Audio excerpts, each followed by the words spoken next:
Dejevato started to contribute to local communities through the International Voluntary Service in 2005. It became a member of CCIVS UNESCO in 2007. Dejevato connects the local and international volunteers to build a better world. Dejevato seeks to strengthen one's commitment to peace, justice, equality, and international understanding and friendship. Dejevato provides many opportunities for international volunteers to become involved in various projects in Indonesia.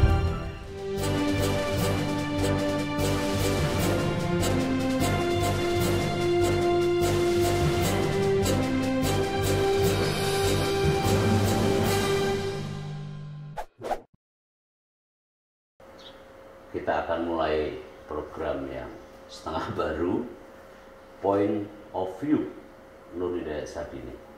Kali ini mengawali dari program ini, saya kedatangan tamu istimewa, aktivis muda, lintas negara, dan ini dia volunteerisme yang jarang dilakukan oleh pemuda kita, kalangan kaum muda kita di Indonesia. Saya akan sapa Ketut Purwantoro. Apa kabar, Mas Ketut? Alhamdulillah baik, Pak NHS. Itu kok ada nama Purwantoro, memang kelahiran Kecamatan Purwantoro, tahu kan? Iya. Nah, di Wonogiri. Gimana tuh? Ya, terima kasih Pak NHS. Jadi memang Purwantoro itu nama kecamatan di Wonogiri, tapi asal saya bukan dari Wonogiri.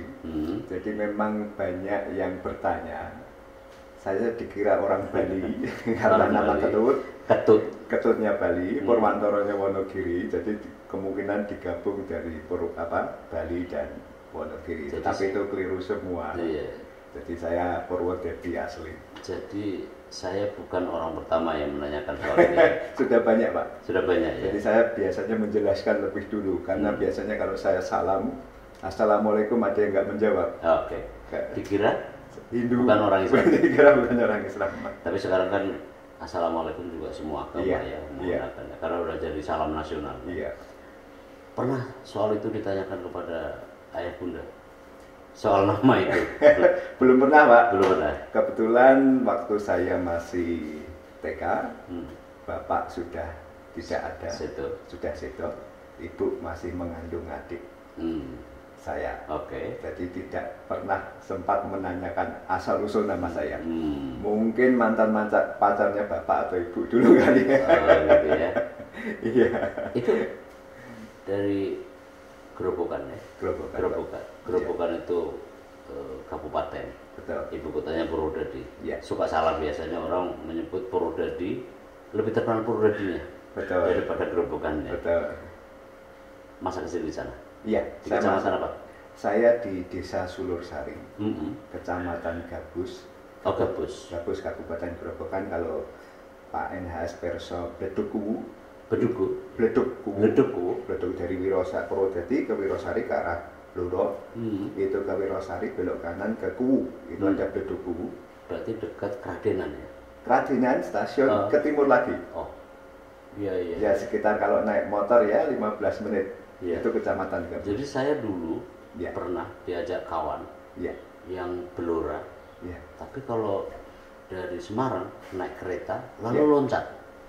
Loncat kereta. Iya. Dan kan jalannya nggak terlalu di masa-masa menjelang stasiun itu kan dia sudah lajunya tidak terlalu cepat begitu ya. Lalu kami bawa tas gitu ya, ala mahasiswa. Itu loncat aja. Dan tidak ada masalah. Tapi kalau ingat-ingat sekarang, kalau lewat jalan itu kereta, udah mikir-mikir, nggak berani gitu ya. Tapi memang itu kebiasaan dulu loncat itu ya. Di Jangan Mas Ketut juga begitu. Saya hanya tamat SD di sana Pak. Oh, langsung masa kecil saya SD, TK SD, kemudian SMP di Semarang. Jadi praktis tidak punya masa remaja di sana ya? Iya. Langsung ke Semarang? Iya, bahkan saya tinggal di Semarang lebih lama daripada di kampung halaman. Kampung halamannya, makanya banyak yang lupa saya. Oke. Daerah ini namanya ini. Nggak asyik lagi udah di remaja di sana. Iya. Kalau keseharian Mas Ketut apa dong? Keseharian apa aktivitas?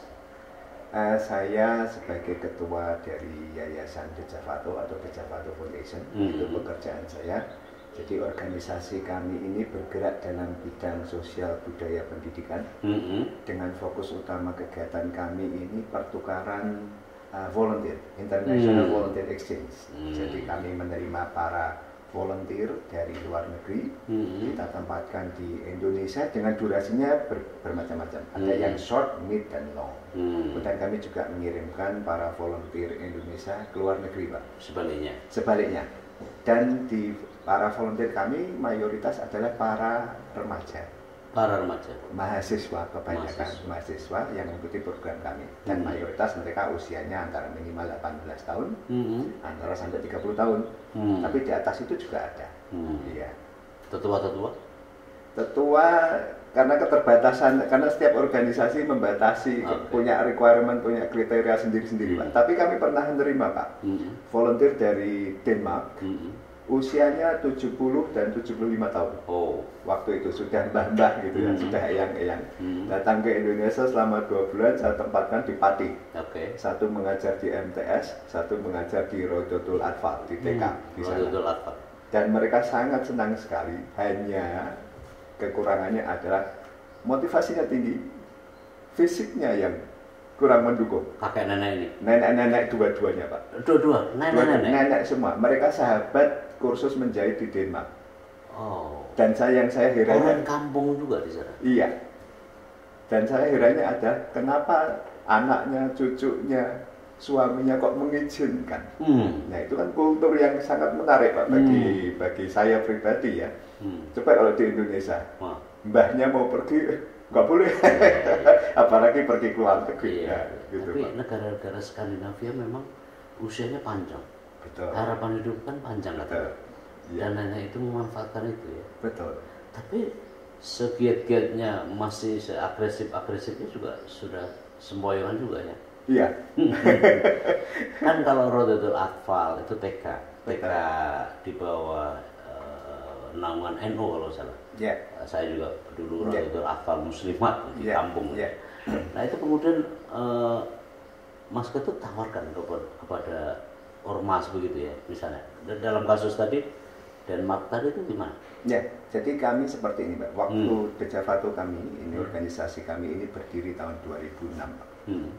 Waktu itu kami kebetulan kenapa saya bisa membuat Dejavato karena latar belakang saya dulunya adalah relawan juga, Pak. Itu saya mau tanyakan tadi sebenarnya. Ya, tapi silakan. Ya, karena latar belakang saya relawan. Kemudian saya mendapatkan banyak sekali pengalaman. Saya pergi ke banyak negara menjalani sebagai relawan. Dan konsekuensinya waktu itu saya masih mahasiswa, Pak. Kuliah saya tidak lancar, Pak. Ya karena itulah. Ya, karena saya pergi. Kemudian 7 tahun baru lulus, Pak. S1 di mana? S1 saya di UNES Pendidikan. UNES, sini. Ya.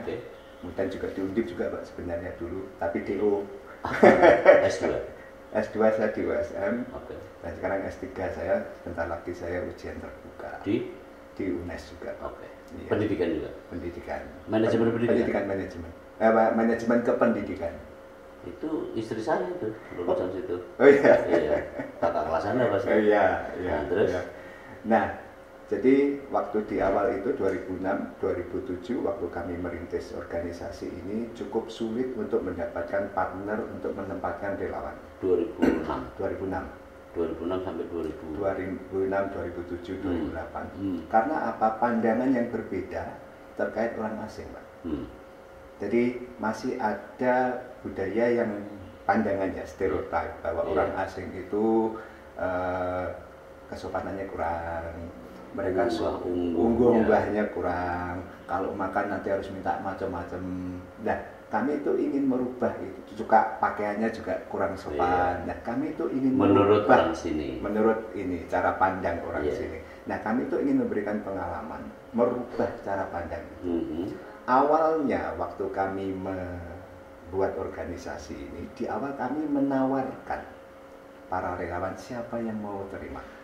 Nah, kami menggunakan saya pribadi menggunakan strategi yang berbeda, Pak. Saya menggunakan strategi koneksi. Jadi ada Pak D saya yang lurah di Magelang, saya tempati relawan, tinggal di rumahnya beliau. Kemudian ada teman aktivis komunitas lembaga disartan di Purwokerto, saya tempati relawan. Kemudian ada di Prambanan, tahun 2006 pernah kena gempa, kami pernah memberikan bantuan. Tahun 2007 2006-2007 ya, itu kami berikan relawan juga. Nah, dari asal mulanya dari 3 tempat itu, Pak. Nah, ternyata mereka melakukan di Prambanan, Magelang, dan Purwokerto. Ya, dari 3 tempat itulah akhirnya berkembang, Pak. Jadi istilahnya gedok tular, Pak. Gedok tular. Ya, karena mau cuma. Betul, itu power dari gedok tular seperti itu. Karena mereka ingin melihat. Jadi hasilnya seperti apa, programnya seperti apa. Nah, dari situlah mulai muncul ada keinginan bagaimana sih cara menerima relawan asing itu. Nah, akhirnya setelah itu kami membuat program-program, kami tawarkan juga kepada mitra-mitra yang baru tersebut. Nah, tetap masih agak sulit, Pak, terutama cara pandang itu yang masih agak berbeda ya. Jadi terutama ini bukan, maaf, ini bukan, dia non muslim. Nanti tinggal di madrasah bagaimana, kemudian di RA bagaimana. Nah, akhirnya ada salah satu pondok besar di Jepara,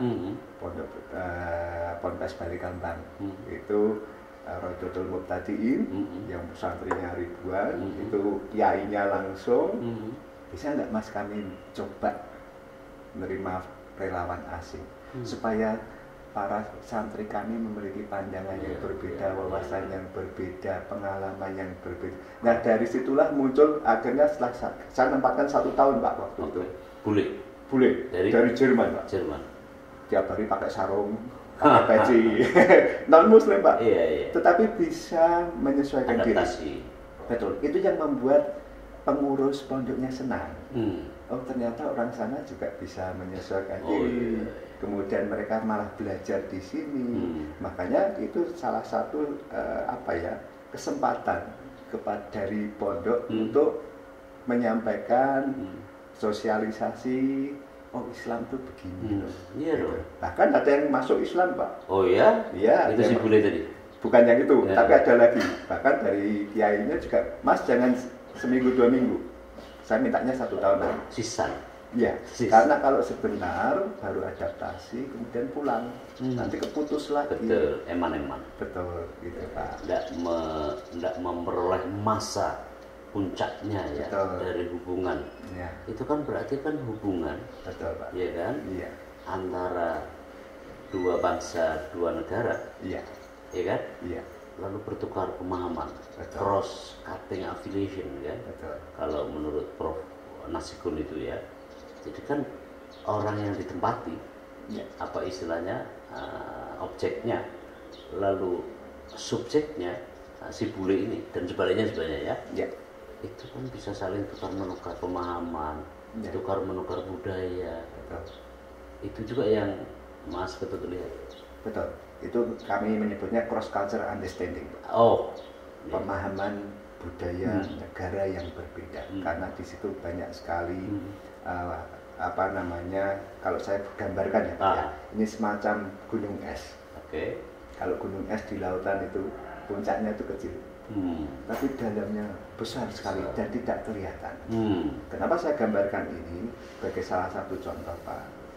Anak-anak siswa kita di sekolah-sekolah sudah belajar bahasa Inggris, tetapi jarang praktek. Dan orientasi pendidikan di Indonesia adalah akademik. Jadi kepandaian dinilai dari IP, dari ranking. Nah, bahasa language itu di puncak gunung es itu, jadi kelihatan. Tetapi untuk memahami orang, guru bahasa Inggris bisa bahasa Inggris, tapi belum tentu tahu karakter orang asing. Karena belajar bahasa yang paling efektif adalah menempatkannya sebagai bagian dari budaya. Leras, ya, seperti itu, Pak. Kalau kita diperkuat, dipupuk, kadang-kadang dipaksa grammar.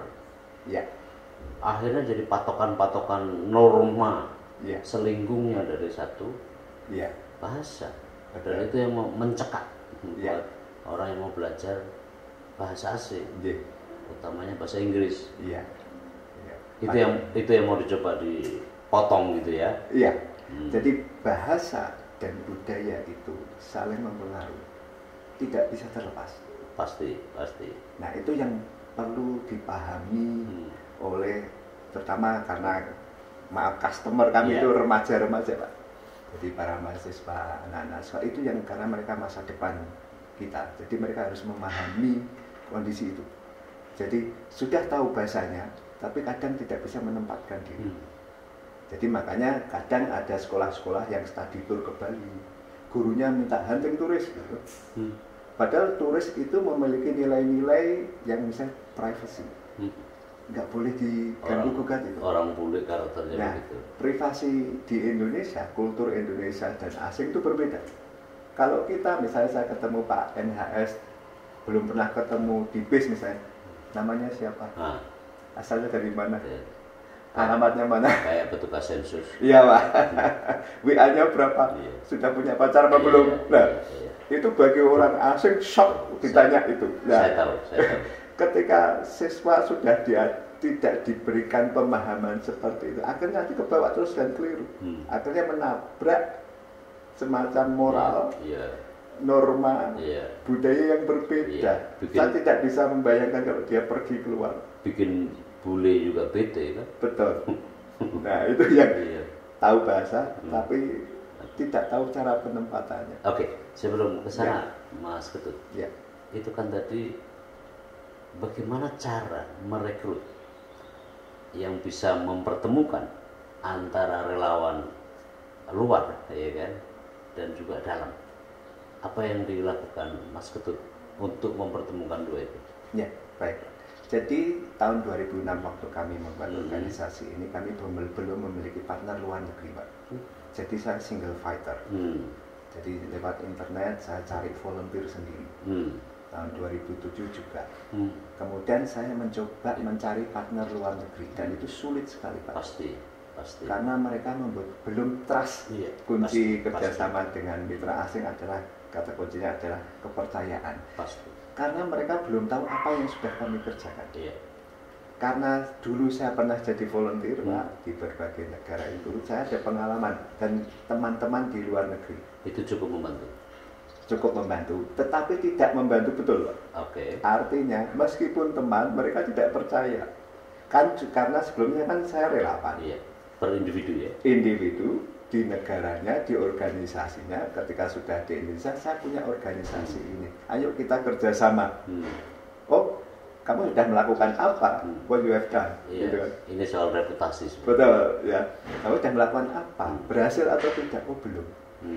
Akhirnya saya 2006 saya buat kegiatan, 2000 saya buat kegiatan. Kemudian saya kirimkan itu hasil kegiatannya, dokumentasinya, laporannya. Saya tidak peduli dibaca atau tidak. Yang penting saya kirim. Itu sepanjang 2006, 2007, 2008 Betul. Itu supaya mereka well informed. Masa-masa penanjakan. Itu supaya mereka well informed. Akhirnya salah satu organisasi besar di Korea yaitu International World Camp Organization, direkturnya datang ke Indonesia, datang ke tempat saya, kemudian Ketut, ayo kita kerjasama.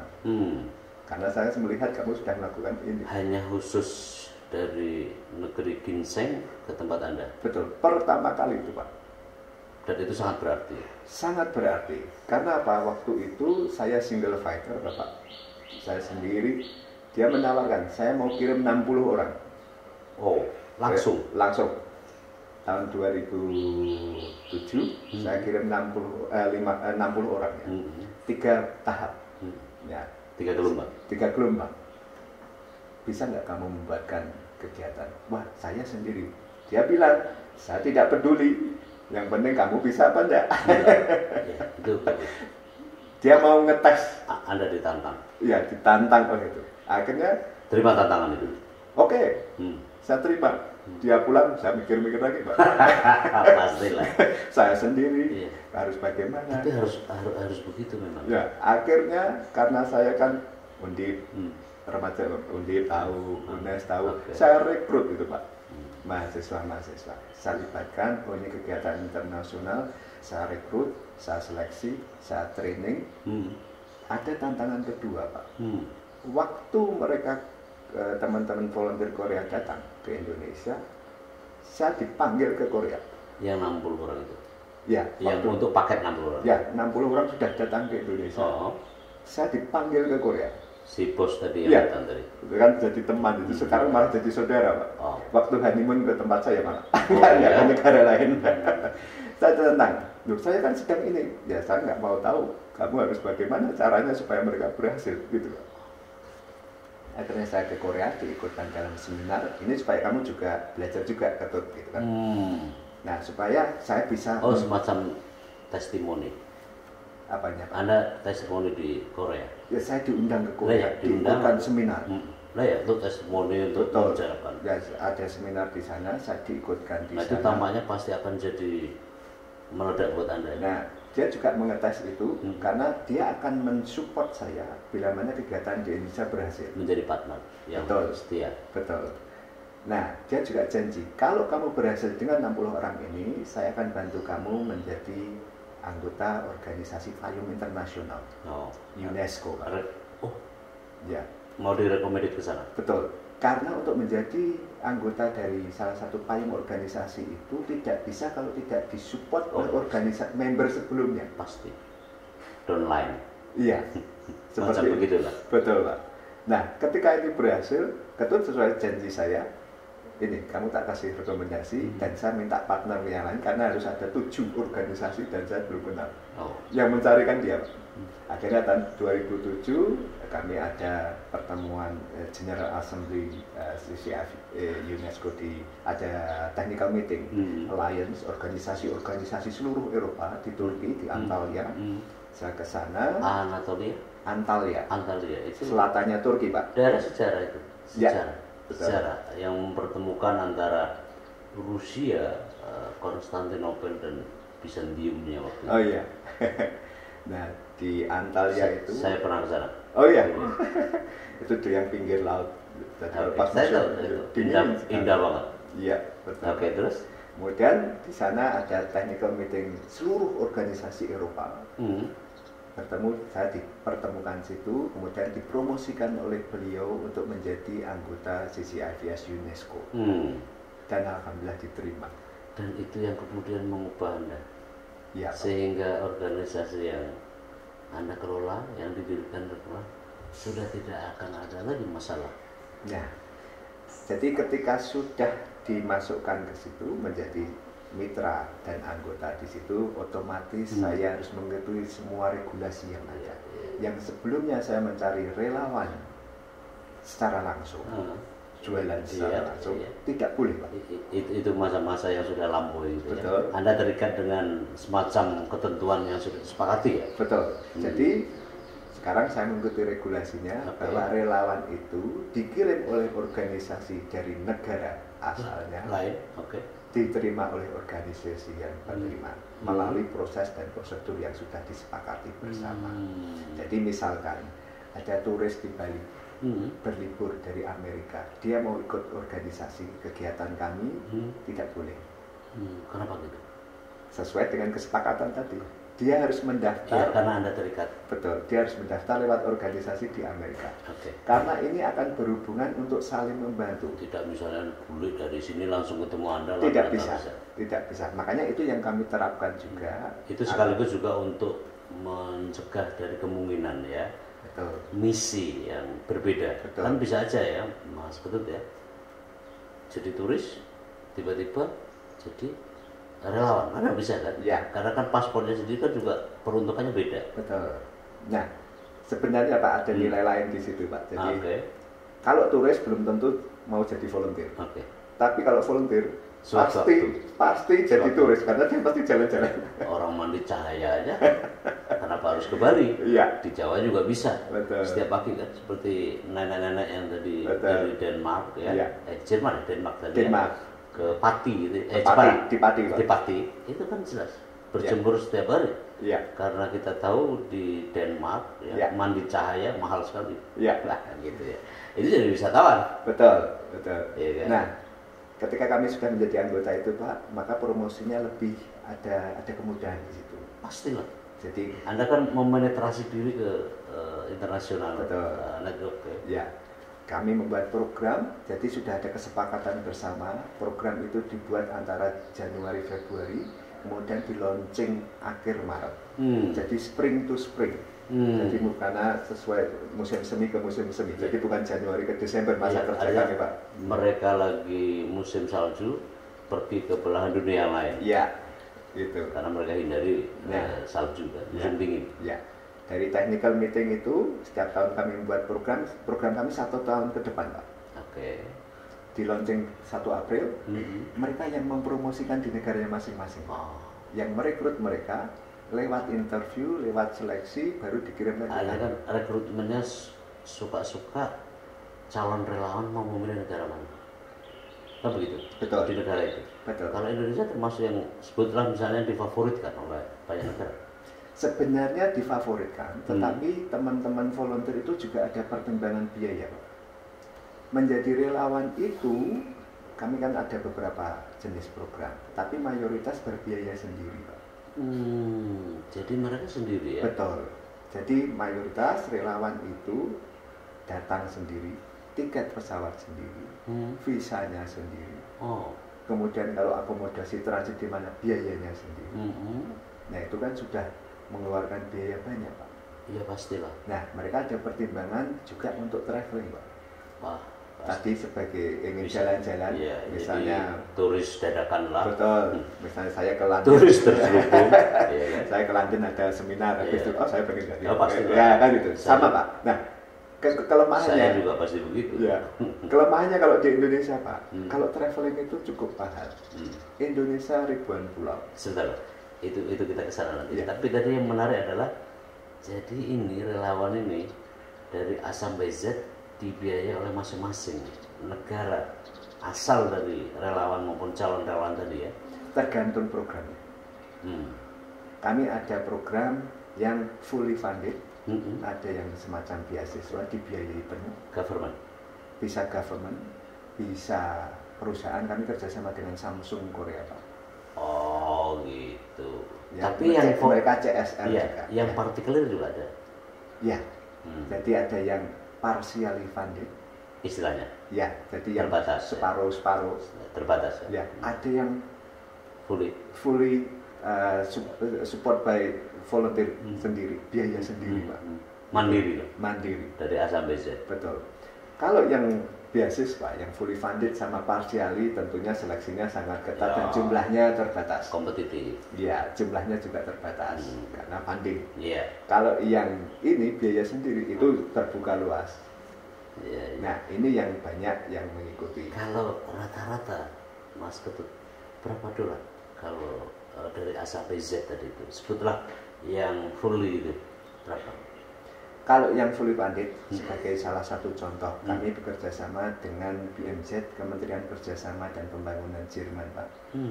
Dalam hal ini kami kan punya mitra namanya ICYI Jerman, kami juga ICYI Indonesia, Pak. Selain CCIVS UNESCO, kami juga anggota dari payung organisasi ICYI Federation.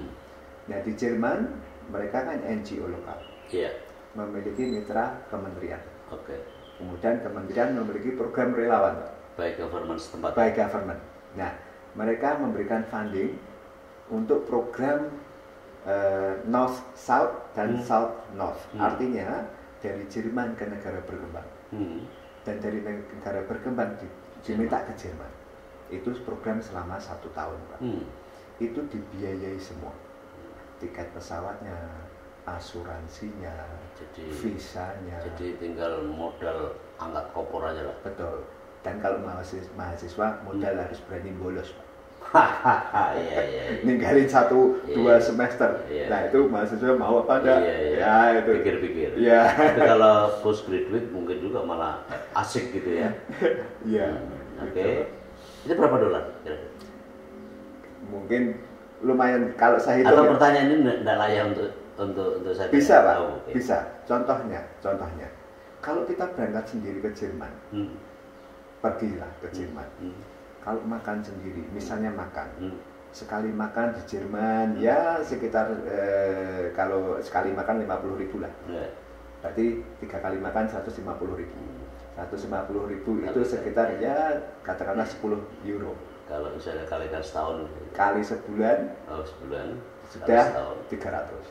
Kemudian akomodasinya, kalau saya hitung Pak, tinggal di Jerman 1 tahun itu 500 sampai 600 juta Pak. Jadi Bapak bisa membayangkan, kalau pemerintah Jerman mengundang 100 orang dari Indonesia, dari Costa Rica, Kolombia, dari Vietnam, dari Filipina, semuanya berapa besar biaya sudah dikeluarkan oleh pemerintah Jerman. Kok mau pemerintah Jerman?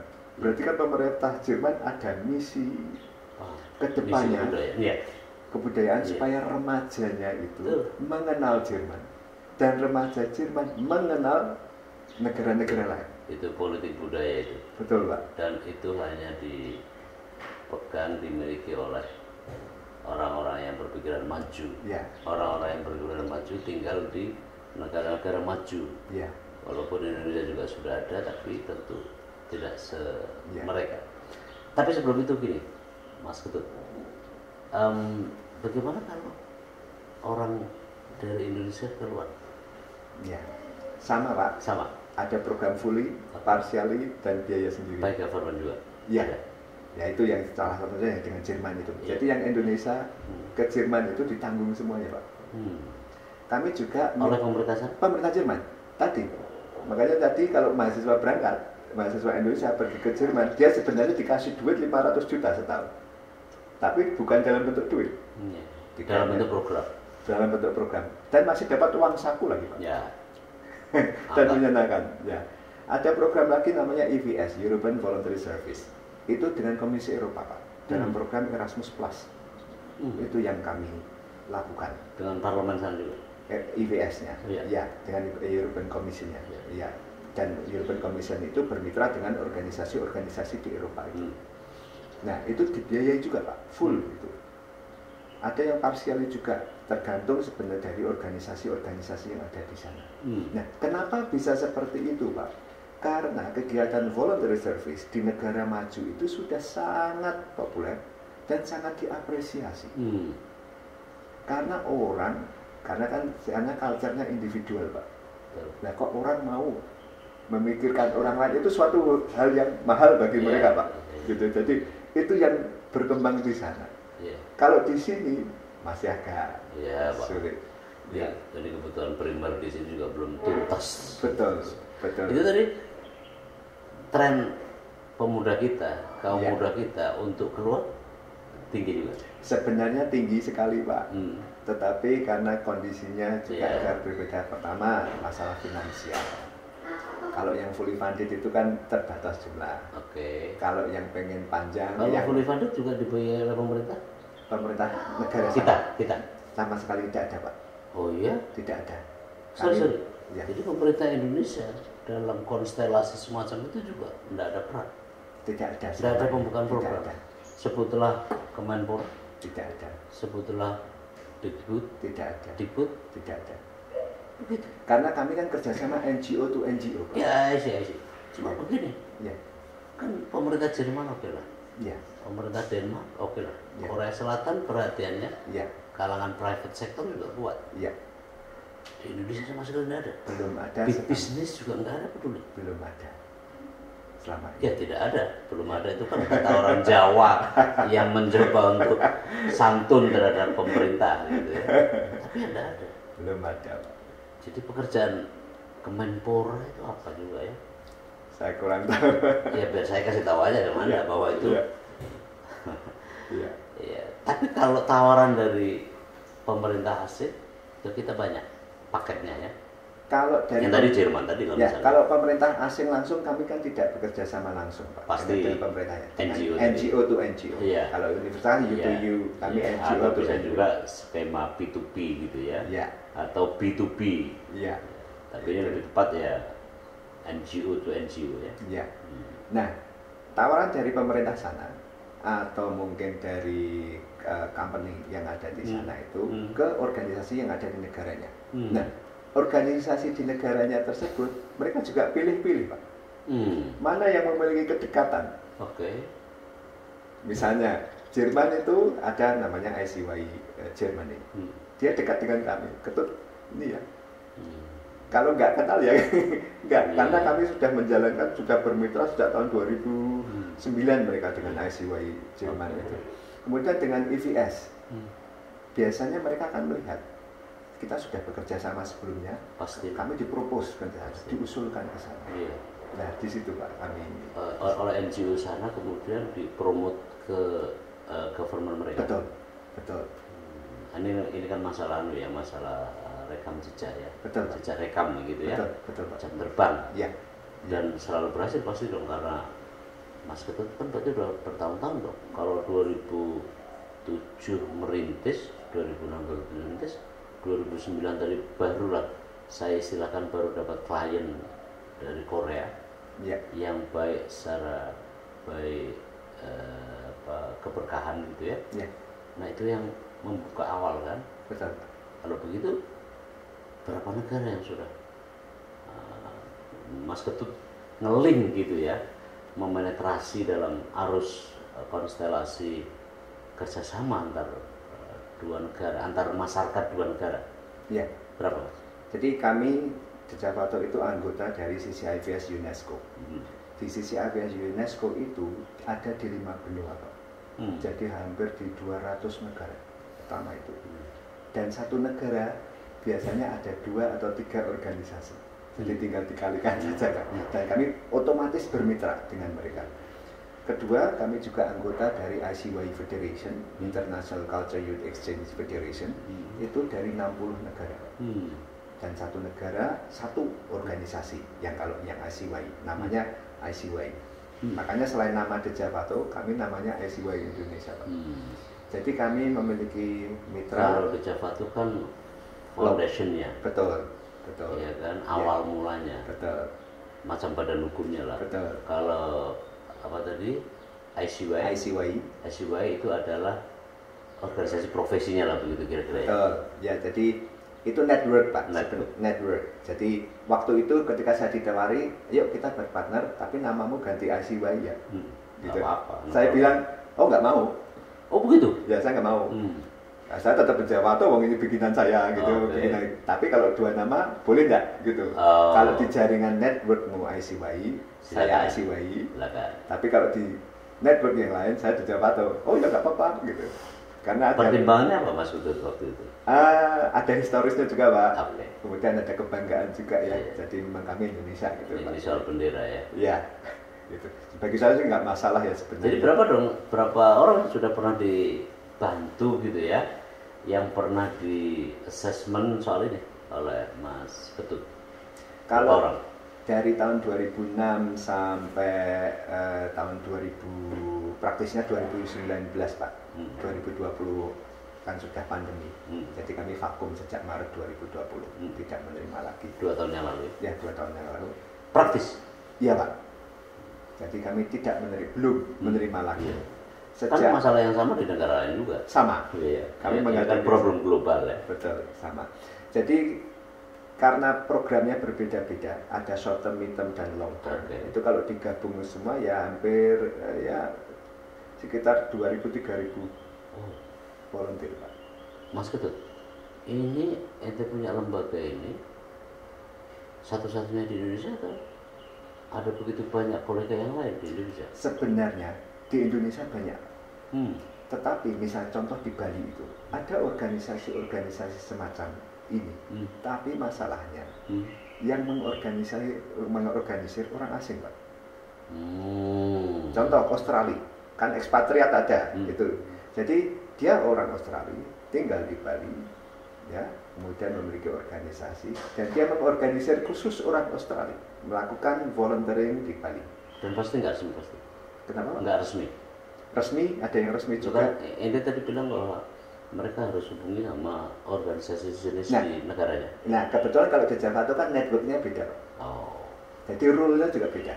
Kalau ini kan mungkin organisasi pribadi itu yang mungkin dia mengorganisir para remaja dari negaranya. Dan kebanyakan di Bali itu banyak Pak. Ya. Di Indonesia sebenarnya juga mungkin ada, ya, tapi kami juga tidak tahu terlalu banyak. Kalau ada link di CCIVS, ICYI. Ya, tapi selain Bali tadi di daerah lain ada juga. Saya kira di provinsi lain. Saya kira. Tapi di Jawa Tengah ada satu-satunya ya. Saya di Indonesia, Pak. Jadi mitra kami dari Sumatera, Jawa, Bali, Sulawesi sampai Papua. Jadi sebetulnya kantor pusatnya kalau mau ikuti program sejenis berarti harus ke Anda dong. Di Semarang. Lah ya. Iya. Hanya kan dia misalnya perorangan. Iya. Iya. Mau partikelir gitu ya. Iya. Mau ke Korea misalnya. Iya. Sekalian lihat drakor gitu ya. Iya. Lalu kan pasti oleh mereka. Iya. Kan harus ketemu dulu sama otoritasnya di Indonesia. Betul. Kan pasti alamatnya ke Anda. Betul. Itu sering terjadi, Pak. Jadi orang Indonesia tahu program di luar negeri, salah satu negara, langsung mengontak mereka. Dan mereka bilang, oh hubungi itu Javato. Hebat. Salut saya sama Anda itu. Gitu ya, luar biasa. Dan sekarang udah memasuki tahun ke? Ya, tahun 2006 sampai 2019 ya. Ya. Ya itu kan sudah sampai 2021 sebenarnya kan sampai sekarang. Iya, karena absen 2 tahun ya. Pandemik ya. Ya. Berarti kan sudah berapa tahun ya? 21 ya. Sudah 21 ya. Ya. Kan sudah lama itu. Ya. Luar biasa. Apa keuntungannya ini dia ya buat masyarakat mereka? Selain itu tentu itu adalah program diplomatis lah ya, politik diplomasi negara melalui budaya, dan itu lebih dahsyat saya kira, dan itu hanya di negara maju. Tapi bagi masyarakat kita, apa kira-kira yang bisa didapat Pak Ketut untuk anak-anak muda kita dalam program ini? Ya. Yang pertama Pak, bagi terutama untuk mitra-mitra kami, ini saya konteksnya untuk mitra kami yang sudah. Kami saat ini ada sekitar 250 mitra lokal Pak. Sekolah, pondok pesantren, panti asuhan, madrasah, SLB, universitas, komunitas masyarakat, sekitar itu di seluruh wilayah Indonesia. Akan sesulit lagi kalau ada kawan kita dari luar yang mau tinggal di mana gitu ya. Iya, mereka boleh milih. Boleh milih mau Jawa, luar Jawa. Ya. Nah, manfaatnya kalau dari sudut pandang saya Pak ya, kalau dari yang lain mungkin agak berbeda ya. Jadi satu, membuka wawasan pasti. Jadi yang saya sampaikan di awal tadi, untuk merubah pola pikir. Karena apa? Contoh tadi, orang kita itu, saya ada satu contoh di Magelang Pak. Itu ada sekolah SD anak-anak itu kalau lihat bule takut. Jadi mereka supaya untuk berinteraksi pelan-pelan, untuk sharing pengalaman, kemudian membuka wawasannya, jadi mendekat. Kenapa tadi kok takut ya sama bule? Nah, karena apa? Satu, nggak bisa bahasa. Kedua, ya orang asing. Ada kekhawatiran macam-macam Pak. Ada istilah xenofobia. Ya. Walaupun mungkin tidak se-ekstrem itu ya. Iya. Nah. Lalu ada ketiga lagi. Apa Pak? Mindset bahwa itu adalah penjajah. Ya. Apalagi namanya Magelang Jogja, itu adalah rutenya. Ya. Perang Diponegoro. Ya. Kemudian kalau menurut saya lagi Pak, dalam pembelajaran ya, terutama untuk mitra masyarakat itu, menurut pribadi saya harus ada psikososial. Artinya harus ada rasa berbagi. Saya ingin menunjukkan kepada teman-teman remaja, mitra-mitra kami, ini loh, ada orang mau biaya sendiri, datang jauh-jauh, nggak digaji, lah kok suruh kerja mau gitu istilahnya. Betapa sosialnya mereka tinggi gitu loh Pak. Ya tadi karena mereka nggak mikir perut, orang kita masih memikirkan secara finansial masih berat. Mereka sudah, karena mereka aktualisasi diri. Selain itu didukung juga kulturnya. Mereka sudah traveling itu hal yang wajar. Kemandirian, keberanian, dan kulturnya mereka kan karena individual gitu kan. Kalau traveling sendiri-sendiri berani Pak. Yang saya herankan juga Pak, yang salut sebenarnya Pak. Nggak bisa bahasanya Pak berani. nggak bisa bahasa Indonesia kok berani ke Indonesia, nggak bisa bahasa Vietnam berani ke sana. Orang kita kan harusnya begitu juga kan? Harusnya. Iya. Tetapi kan ada yang berpikiran, wah bahasa Inggrisku masih kurang. Cerga-cergu. Ada kultur lagi Pak, nggak boleh pergi. Orang kultur Jawa, kultur Jawa itu saya banyak mengalami itu mahasiswa yang bahkan Inggrisnya ya, kemampuan berbahasa Inggrisnya juga di atas rata-rata. Ya. 2 mahasiswa saya mau berangkat, tiba-tiba orang tuanya nggak ngizinin. Nah, kasihan sebenarnya. Kasihan. Saya mencoba, ya nggak berhasil juga, walaupun satunya berhasil. Oh iya. Ya itu kan cara berpikir ya, karena yang satunya nggak berhasil karena perempuan katanya. Iya. Gender itu juga berpengaruh Pak. Sangat. Iya. Kalau pergi sendiri nggak boleh. Iya. Makanya ketika kami kan ada program ini Pak. Jadi kami bekerja sama dengan salah satu universitas. Sekarang era Merdeka Belajar Pak. MBKM. Dan sebelum MBKM itu, sebenarnya kami melakukan MBKM sebenarnya. Sudah duluan. Sudah, kami sudah melakukan itu. Jadi ada program kan kalau di perguruan tinggi yang kependidikan ada PPL, praktek mengajar. Kalau yang non kependidikan magang. Oke. Nah, universitas itu sudah membuka 2 kesempatan, PPL atau PKL dalam negeri atau PPL PKL luar negeri. Nah, kalau PPL PKL luar negeri kami bermitra dengan mereka, akhirnya dilewatkan kami Pak. Makanya kami memfasilitasi teman-teman yang mau mengajar di luar negeri, kemudian magang di luar negeri bisa melalui kami. Nah, kami lingkat juga dengan organisasi di tiap negara itu Pak. Mau kemana gitu. Nah, karena keterbatasan dan kendala finansial biasanya yang terdekat, Thailand, Vietnam, Malaysia, Korea masih karena tinggi biayanya Pak. Itu termasuk jauh ya. Ya, ini yang saya bicarakan adalah program yang mandiri tadi Pak. Yang tadi kan kalau boleh datang biaya sendiri. Nah, kami ingin mendorong itu, jadi biaya sendiri tapi yang masih yang dekat-dekat. Tapi minimal mereka ada motivasi dan ada keberanian untuk pergi keluar dari zona nyaman Pak. Istilahnya kami itu. Iya. Satu ke ke adik kita, negara adik kita kan juga ada apa-apa. Iya. Timur Leste. Iya. Ada juga yang dari Timur Leste. Kebetulan belum ada mitra Pak di sana. Iya. Saya belum berani memberangkatkan ke negara yang belum ada mitranya, karena istilahnya kami harus ada orang tua yang di sana. Karena ini kan program manusia Pak. Jadi saya ada banyak kawan itu. Oh iya. Tidak banyak lah, cuma ada 4 orang yang dekat sama saya. Oh iya. Malah kami pengen Pak. Boleh. Kita rintis nanti ya. Iya. Karena itu juga ada perkembangan yang baik juga. Ya. Kita bisa belajar bagaimana negara yang pernah dijajah ya. Mereka kan menganggap kita penjajah. Iya. Karena memang secara hukum internasional juga menganeksasi ya terhadap negara yang masih di bawah kekuasaan penjajah Portugal waktu itu. Tapi itu nah kalau mandiri ini kan biar juga penting untuk diketahui oleh audiens kami. Kalau mandiri biayanya berapa ya? Tergantung negara. Tergantung durasinya.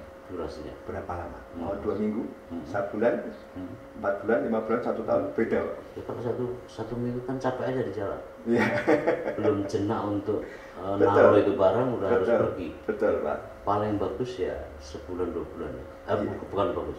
Artinya yang paling cepat harusnya adalah sebulan ya. 2 minggu ada Pak program kami. Itu namanya work camp, semacam KKN.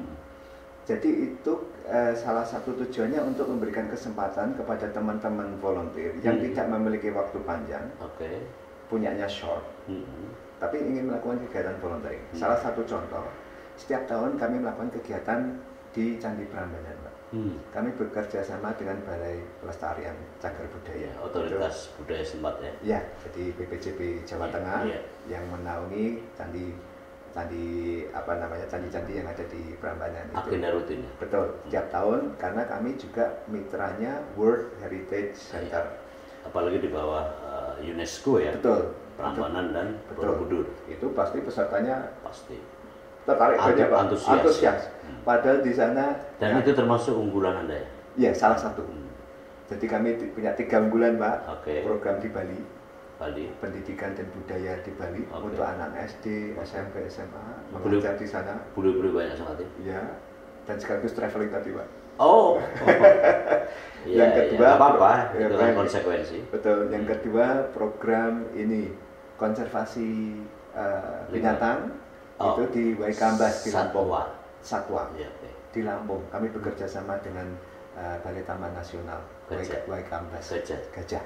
Itu mesti pesertanya harus banyak. Gitu. Apalagi kalau kemudian bisa dikembangkan di orangutan di Kalimantan Tengah, Tanjung Puting gitu Pak. Tanjung Puting, Komodo di NTT. Iya. Ada rencana ke sana juga? Ada rencana yang ke Tanjung Puting Pak. Tanjung Puting dulu. Kami punya salah satu teman yang orang sana yang akan kami coba untuk menginisiasi program ke sana. Gitu Pak. Prambanan, Borobudur. Prambanan, Lampung dan Bali yang program yang populer. Borobudur rangkaian dengan Prambanan? Tidak, itu berbeda lagi. Oh begitu? Berbeda lagi. Kenapa begitu ya? Ya karena memang yang pengelolanya berbeda Pak. Pengelolanya berbeda. Kami sudah lama bermitra dengan one stop service ya. Betul. Jadi dengan Prambanan. Padahal relawan datang ke sana tinggal di masyarakat Pak, di salah satu rumah warga pakai karpet biasa gini, tidurnya pakai sleeping bag, tinggal di rumah situ ya. Ya tinggal di rumah situ, kemudian makan makanan lokal, kemudian kegiatannya tiap hari di homestay itu ya. Betul. Kemudian kegiatannya nyari batu, bersihkan batu, nyusun candi, itu senang sekali Pak. Iya. Karena mereka belum pernah melakukan sebelumnya. Apalagi buat pengelola otoritas itu kan ya terbantu kan. Iya. Minimal untuk mempromosikan bagaimana pelestarian cara melestarikan benda-benda cagar budaya itu. Handar beninya juga. Betul. Asing gitu loh. Betul Pak. Kita masa nggak peduli kan. Nah, salah satu misinya juga Pak, warga di sekitar lingkungan candi, mereka kan sudah terbiasa itu lihat candi Pak. Iya. Jadi sudah hal yang biasa. Jadi ingin menunjukkan ini loh, orang jauh peduli. Iya. Sing adoh wae peduli. Mana yang dekat. Betul. Atau justru karena dekat itu kan jadi nggak peduli. Nah, yaitu tujuannya untuk mindset tadi, merubah mindset itu. Betul. Jadi apa obsesi yang Mas Ketut belum tersampaikan? Apa belum terwujud dalam program yang menurut saya bagus banget ini? Jadi kami ingin lebih menyebarluaskan lagi memotivasi teman-teman mahasiswa terutama ya Pak ya untuk mengikuti program semacam ini. Jadi karena ini bagian dari untuk pengalaman di luar perkuliahan. Ya, Jadi karena ini penting sekali untuk mengasah soft skill Pak. Itu penting sekali. Itu pemerintah tahu nggak ada sepak terjang Mas Ketut berkenaan dengan langkah seperti ini, pertukaran seperti ini? Kebetulan kami belum mempromosikan secara masif ke pemerintah Pak. Jadi kami masih fokus ke NGO NGO tadi. Kami ingin bergerak langsung dulu Pak. Istilahnya dalam bahasa saya Pak kayak obat nyamuk. Kami berputar dari yang tengah dulu. Oh begitu. Kami akan meluas dengan memberikan contoh, membuat program seperti ini supaya melihat, mengedukasi, akhirnya mereka sadar. Kalau kami memaksa mungkin agak sulit. Jadi mereka sudah, makanya ketok tular tadi Pak. Ya. Dan saya kira itu jauh lebih efektif. Ya. Karena memang lebih baik mandiri saja. Ya. Pemerintah itu kan seringkali tidak merasa harus gitu ya. Ya. Bekerja untuk masyarakatnya. Ya. Tapi yang sudah pernah kami lakukan Pak, kami kan banyak menempatkan volunteer di RA, di MI, MTS, MA, itu mereka melapor ke dinas di atasnya dan sampai ke kementerian Pak. Kementerian Agama. Sekitar beberapa tahun yang lalu kami pernah dihubungi oleh Kementerian Agama, Mas, ini program bagus, ya, terima kasih sudah melakukan kegiatan ini di sekolah-sekolah di madrasah-madrasah kami. Sekarang gantian, para kepala madrasahnya diajari supaya jadi volunteer. Iya, TOT-nya ya. Bagaimana jadi volunteer? Terus bagaimana Pak? Kirim ke luar negeri. supaya mereka bisa merasakan. Dan terjadi. Sudah Pak, terjadi. Jadi dari seluruh Indonesia diseleksi oleh mereka. Kementerian Agama. Nah itu yang maksud saya. Ya, kemudian baru depak ya. Departemen Agama. Ya. Dikbud belum. Kemudian ini Kementerian apa namanya Perhubungan. Oke. Kami bermitra dengan sekolah-sekolah, kemudian politeknik di bawah Kementerian Perhubungan. Ada politeknik perkeretaapian, politeknik pelayaran, politeknik penerbangan dari Sumatera, Jawa, Bali, Sulawesi, Papua, Pak. Termasuk BPLP. Kalau Semarang belum. Oh. Jadi yang biasanya yang menghubungi kami. Kalau di awal dulu kan kami menawar-nawarkan, Pak. Iya. Sekarang yang minat menghubungi kami gitu. Sekarang Anda yang Iya. Jadi otomatis kami bermitra dengan ini, diketahui oleh kementerian, Pak. Bahkan dari kementerian meminta kami itu sekolah yang lain juga. Nah, jadi masalah kami, Pak, sebenarnya. Iya. Volunteer kami sedikit, mitra kami banyak. Oke. Tidak bisa memenuhi kebutuhan pasar. Betul. Itu konsekuensi berikutnya ya. Iya. Tapi itu artinya kan ada pertumbuhan. Iya. Karena kepercayaan itu tidak mungkin bisa dibangun secara sewaktu-waktu. Iya. Berarti kita membalik tangan. Betul. Dan Mas Ketut kan sudah merintis, Iya. bukan merintis, sudah melakukan Iya. hal yang sebenarnya tidak banyak dilakukan oleh kalangan muda gitu. Iya. Obsesi tadi, apa yang belum tersampaikan? Ya itu, Pak. Selama ini kan mungkin apa yang sudah kami lakukan bagi saya masih kecil, Pak. Saya ingin memperluas lagi supaya kesadaran para remaja untuk memahami, kemudian mengerti dan menghargai culture yang berbeda melalui kegiatan volunteering ini, supaya mereka terbuka wawasannya, kemudian mereka juga lebih keluar dari comfort zone ya, Pak. Zona nyaman. Ya. Jadi kami selama ini menerima volunteer asing lebih banyak daripada mengirim. Obsesi saya mengirim lebih banyak supaya populasi Indonesia 250 juta, Pak. Iya, terlalu besar. Sangat besar sebenarnya, potensinya sangat besar. Ambil 1% aja bagus. Itu yang kami belum capai, Pak. Oke, itu obsesi yang saya tanyakan itu. Iya. Karena bukan soal keluar negerinya, tapi lebih jauh dari itu. Kalau kita lebih banyak keluar, artinya itu kan duta budaya. Betul. Tidak perlu orang berteriak-teriak mencari tentang Indonesia. Iya. Dan dengan saat bersamaan kan kemudian ada pemahaman. Betul. Apa yang tadi yang Mas Ketut istilahkan cross culture understanding. Itu yang penting. Dan saya itu akan meningkatkan, makin tambah lagi animo mereka untuk belajar kita. Dan mereka tidak mungkin belajar teknologi pada kita. Iya. Karena kebanyakan mereka lebih bagus. Iya. Tapi yang pasti yang mereka cari di kita adalah budaya, eksotisme. Iya. Dan sebenarnya itu kenapa ilmu antropologi lahir karena itu. Thank you banget, Mas. Sama-sama. Kehadirannya saya sungguh mengapresiasi betul ini. Dan buat saya, karena kebetulan saya punya tanggung jawab di kampus dalam rangka MBKM, Merdeka Belajar, Kamus Merdeka, itu pasti akan bermanfaat buat mereka ya.